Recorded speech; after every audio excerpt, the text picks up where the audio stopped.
1920 का दशक था। भारत अंग्रेजी हुकूमत के सबसे अंधेरे दौर से गुजर रहा था। चारों तरफ डर, गरीबी और बेबसी फैली हुई थी। गांवों में किसान लगान के बोझ तले टूट चुके थे। शहरों में मजदूर दो वक्त की रोटी के लिए जूझ रहे थे और जो नौजवान आजादी का सपना देखते थे उनके लिए जेल, कोड़े और फांसी तय थी। अंग्रेज सरकार की ताकत इतनी मजबूत दिखती थी कि आम लोगों को लगने लगा था कि शायद इस हुकूमत को कभी चुनौती दी ही नहीं जा सकती। लेकिन इसी अंधेरे में कुछ ऐसे लोग भी थे जिन्होंने तय कर लिया था कि आजादी भीख में नहीं मिलेगी, उसे छीनना पड़ेगा। 1925 आते आते आजादी की लड़ाई लड़ रहे क्रांतिकारी संगठनों की हालत बेहद खराब हो चुकी थी। पैसों की भारी कमी थी, हथियार खरीदने के पैसे नहीं थे, अखबार और पर्चे छापने के लिए धन नहीं था और एक जगह से दूसरी जगह जाने तक के साधन खत्म हो चुके थे। कई क्रांतिकारियों के पास ढंग के कपड़े तक नहीं बचे थे। कर्ज बढ़ता जा रहा था और अंग्रेजों के खिलाफ संघर्ष धीरे धीरे कमजोर पड़ने लगा था। इन्हीं हालात में काम कर रहा था हिंदुस्तान रिपब्लिकन एसोसिएशन HRA। इस संगठन की रीढ़ थे राम प्रसाद बिस्मिल। बिस्मिल के साथ संगठन में अशफाक उल्लाह खान जैसे जांबाज थे जिनकी दोस्ती और वफादारी आज भी मिसाल मानी जाती है, और चंद्रशेखर आजाद जैसे निर्भीक योद्धा थे जिनकी आंखों में डर नाम की कोई चीज नहीं थी। पैसों की कमी ने HRA को सबसे ज्यादा परेशान कर रखा था। शुरुआत में संगठन ने अंग्रेजों का साथ देने वाले कुछ अमीर सेठों को लूटने की कोशिश की, लेकिन बहुत जल्द उन्हें एहसास हो गया कि भारतीयों को लूटना क्रांति नहीं है। इससे संगठन की छवि खराब हो रही थी और जनता का भरोसा टूट रहा था। अब सवाल यह था कि पैसा आए तो आए कहां से।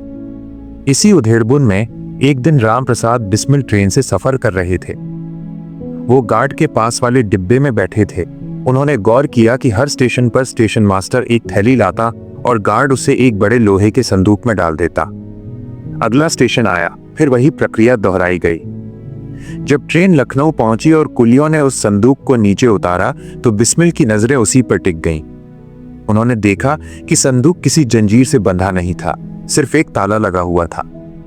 उसी पल बिस्मिल ने मन ही मन तय कर लिया कि ये पैसा अंग्रेजों का है जो उन्होंने भारतीयों पर अत्याचार करके लगान और टैक्स वसूल कर जमा किया है, और इसे वापस लेना अपराध नहीं बल्कि न्याय है। यहीं से एक खतरनाक लेकिन ऐतिहासिक योजना ने जन्म लिया। इसके बाद महीनों तक तैयारी चलती रही। कौन सी ट्रेन चुनी जाए, उसका नंबर क्या है, वो कब चलती है, कितने गार्ड होते हैं, किस स्टेशन के आसपास भीड़ कम रहती है और ब्रिटिश खजाना किस डिब्बे में रखा जाता है, हर छोटी बड़ी जानकारी इकट्ठा की गई। आखिरकार फैसला हुआ शाहजहांपुर से लखनऊ जाने वाली नंबर 8 डाउन पैसेंजर ट्रेन पर। जगह चुनी गई काकोरी स्टेशन के पास, जहां रात के अंधेरे में ट्रेन को रोका जा सकता था। शाहजहांपुर में HRA के भरोसेमंद क्रांतिकारियों की एक गुप्त बैठक बुलाई गई। राम प्रसाद बिस्मिल ने पूरी योजना विस्तार से समझाई और फिर आया 9 अगस्त 1925 का दिन। रात का अंधेरा चारों तरफ फैला हुआ था। शाहजहांपुर से पैसेंजर ट्रेन निकल चुकी थी और एक एक करके सभी क्रांतिकारी अलग अलग स्टेशनों से उसमें सवार हो चुके थे। डिब्बों में यात्री नींद में थे, कुछ खिड़कियों से आती ठंडी हवा का आनंद ले रहे थे। किसी को जरा भी अंदाजा नहीं था कि ये सफर इतिहास बदलने वाला है। ट्रेन तेज रफ्तार से लखनऊ की ओर बढ़ रही थी। तभी चंद्रशेखर आजाद की नजर खिड़की से बाहर पड़ी। अंधेरे में एक बोर्ड चमका, काकोरी। आजाद ने हल्के से अपनी मूंछों को ताप दिया और सामने बैठे अपने साथी की तरफ देखा। इशारा समझते ही अगले ही पल चैन खींच दी गई। तेज झटके के साथ ट्रेन रुक गई। यात्री चौंक गए, एक दूसरे को देखने लगे। लेकिन इससे पहले कि कोई कुछ समझ पाता, अलग अलग डिब्बों से 10 लोग उठ खड़े हुए, हाथों में पिस्तौल लिए, और आवाज गूंजी कि कोई अपनी जगह से नहीं हिलेगा। यात्रियों को लगा कि डकैती हो रही है, लेकिन तभी राम प्रसाद बिस्मिल ने आगे बढ़कर कहा कि हम न तो आपका सामान लूटने आए हैं और न ही आपको चोट पहुंचाने। हम उस पैसे को वापस लेने आए हैं जिसे अंग्रेजों ने हिंदुस्तानियों से लूटकर जमा किया है। एक क्रांतिकारी ने लोको पायलट को काबू में लेकर इंजन बंद करवाया, दूसरे ने गार्ड वाले डिब्बे पर कब्जा कर लिया। सब कुछ योजना के मुताबिक चल रहा था, लेकिन लोहे का संदूक बेहद भारी था। उसे उठाकर ले जाना संभव नहीं था, इसलिए उसे नीचे उतारा गया। अशफाक उल्लाह खान पत्थर और हथौड़े से ताला तोड़ने की कोशिश करने लगे, लेकिन ताला बार बार कोशिश के बावजूद नहीं टूट रहा था। समय तेजी से निकल रहा था और इसी बीच कुछ ऐसा होने वाला था जिसने इस पूरी कहानी को हमेशा के लिए बदल देना था। यहीं पर यह कहानी एक खतरनाक मोड़ लेने वाली थी। जिस ऑपरेशन में किसी निर्दोष को नुकसान न पहुंचाने की कसम ली गई थी, उसी रात एक ऐसी घटना घटी जिसने काकोरी ट्रेन एक्शन को सिर्फ एक साहसिक योजना नहीं बल्कि आजादी के संघर्ष का सबसे दर्दनाक अध्याय बना दिया। जिस पल अशफाक उल्लाह खान लोहे के संदूक का ताला तोड़ने की कोशिश कर रहे थे, उसी समय ट्रेन के 2 डिब्बे आगे एक ऐसी हलचल हुई जिसकी किसी को उम्मीद नहीं थी। ट्रेन के एक डिब्बे से एक यात्री अचानक नीचे उतर आया। उसका नाम था अहमद अली। वो कोई बहादुर या जासूस नहीं था, बल्कि एक आम आदमी था। उसकी पत्नी महिला डिब्बे में बैठी हुई थी। ट्रेन अचानक रुक गई तो उसने सोचा कि क्यों ना उतरकर पत्नी का हालचाल ले लिया जाए। उसे जरा भी अंदाजा नहीं था कि इस वक्त ट्रेन में क्या चल रहा है। उसकी ये मासूम सी जिज्ञासा उसकी जिंदगी की सबसे बड़ी गलती बन गई। राम प्रसाद बिस्मिल ने अपनी आत्मकथा में लिखा है कि उन्हें तुरंत समझ आ गया था कि वो आदमी किसी साजिश का हिस्सा नहीं है, बल्कि सिर्फ अपनी पत्नी के पास जा रहा है। लेकिन सभी साथी इतनी जल्दी स्थिति को नहीं समझ पाए। मनमथनाथ गुप्त उस वक्त बेहद जोश में थे। उनमें देशभक्ति की आग थी, लेकिन हथियार चलाने का अनुभव बहुत कम था। जैसे ही उन्होंने उस यात्री को गार्ड केबिन की तरफ बढ़ते देखा, उन्हें लगा कि कहीं वो अंग्रेज अधिकारियों को खबर न कर दे। बिना ज्यादा सोचे समझे उन्होंने पिस्तौल का ट्रिगर दबा दिया। एक पल में गोली चली और अहमद अली जमीन पर गिर पड़े। कुछ ही सेकंड में उनकी सांसें थम गई। उस पल पूरे ऑपरेशन पर जैसे सन्नाटा छा गया। ये वही पल था जिसे रोकने की कसम सभी क्रांतिकारियों ने खाई थी। अशफाक उल्लाह खान उस वक्त भी तिजोरी का ताला तोड़ने में लगे हुए थे। हथौड़े की कई चोटें बेकार जा चुकी थीं।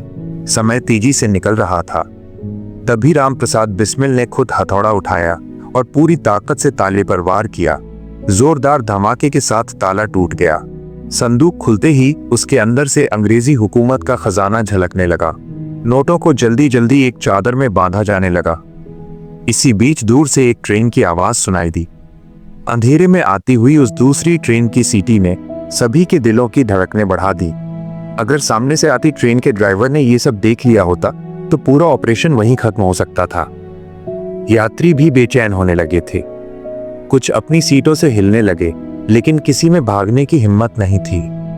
रामप्रसाद बिस्मिल ने तुरंत अपनी लोडेड माउजर हवा में उठाई और साथियों को इशारे से कहा कि हथियार छिपा लो।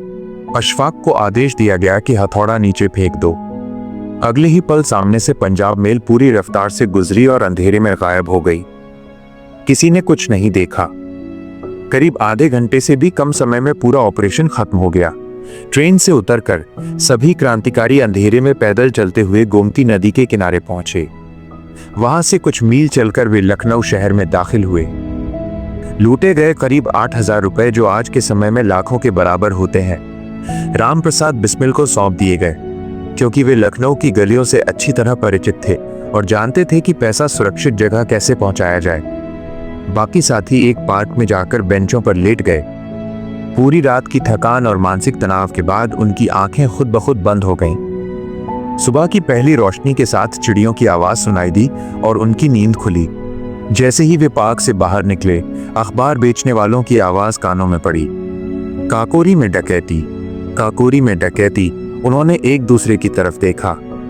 कुछ ही घंटों में ये खबर पूरे देश में फैल चुकी थी। लगभग हर अखबार में इस घटना की चर्चा थी। कहीं इसे साहसिक कदम बताया गया तो कहीं अंग्रेजी हुकूमत पर सीधा हमला। देश भर के युवाओं में HRA के प्रति आकर्षण बढ़ने लगा। अंग्रेज सरकार, जो खुद को अजय समझती थी, उसके खजाने पर जब इस तरह हाथ डाला गया तो उसकी ताकत पर सवाल खड़े हो गए। यही वजह थी कि ब्रिटिश सरकार बौखला गई और इन क्रांतिकारियों को पागल कुत्तों की तरह ढूंढने लगी। काकोरी एक्शन के वक्त सभी को लगा था कि वे कोई सबूत नहीं छोड़ आए हैं, लेकिन अफरातफरी में एक चूक हो गई थी। खजाने में इस्तेमाल की गई एक चादर वहीं गिर गई। उस चादर पर शाहजहांपुर के एक धोबी का निशान था। पुलिस ने इसी सुराग से जांच आगे बढ़ाई और धीरे धीरे HRA के सदस्यों तक पहुंचने लगी। असली झटका तब लगा जब संगठन के अंदर से ही विश्वासघात हुआ। बिस्मिल ने अपनी आत्मकथा में लिखा कि हमारे बीच एक सांप छिपा था, लेकिन उन्होंने उसका नाम नहीं लिया।